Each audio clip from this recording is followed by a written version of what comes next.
All right, so whenever the word propaganda is being uttered, probably most people in the West immediately think of countries like China or Russia or North Korea, not realizing that the absolute undisputed king, undisputed champion, the emperor of propaganda is the global West.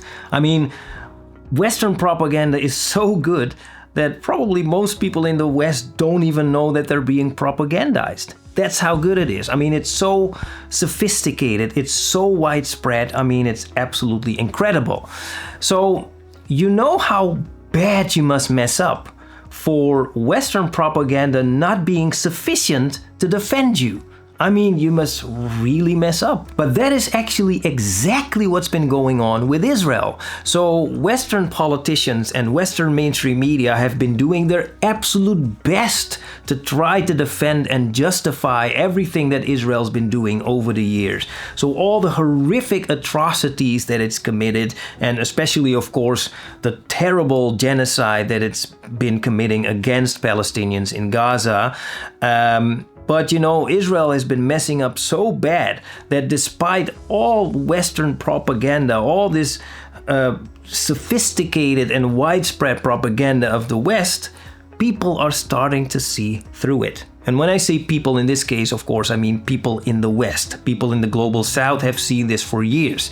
But people in the global West are now finally starting to see through the facade of lies. And it's gotten so bad that even Western mainstream media seems to be forced now to sometimes be a little bit critical of Israel. It's absolutely incredible. I never thought I would see that in my lifetime, but it's absolutely true. It's like they're saying, yeah, Israel, I mean, I'm sorry, but you know, you've messed up so bad, we sometimes have to say some bad things about you. I'm sorry. Now, another very clear indication of desperation on the part of the global West, the Western global elites, is what happened yesterday. So, as this article says, US sanctions UN human rights official critical of Israel.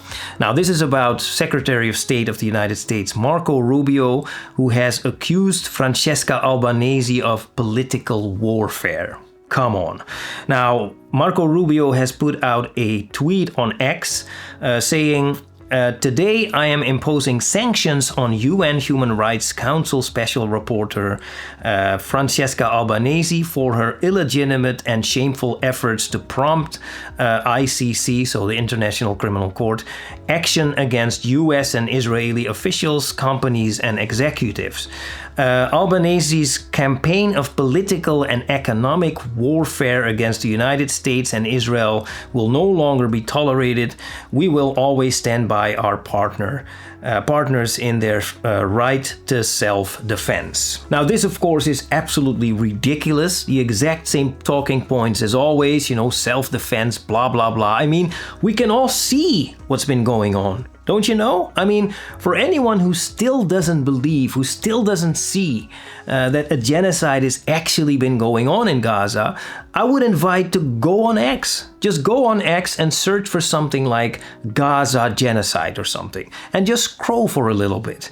Now, after seeing piles of dead bodies and children being blown to pieces and people waving white flags being ruthlessly shot by the IDF, tell me again that there is no genocide going on. I mean, Israel has been throwing bombs indiscriminately in residential areas. They've been bombing hospitals, they've been bombing schools, they've been shooting children in the head, they've been killing journalists, they've been killing aid workers, and now they've also been withholding food and medicine from people who very desperately need it. And when a little bit of food comes into Gaza and people are going to collect it, they're being shot by the IDF. Now again, tell me there's no genocide going on in Gaza. Now, Francesca Albanese, yes, she's always been very vocal about what Israel's been doing in Gaza, and I think in general she's always been right about what she's been saying. I think she's been very realistic, and frankly, I think she's an absolute hero. I mean, it takes a lot of guts to stand up against the establishment like that,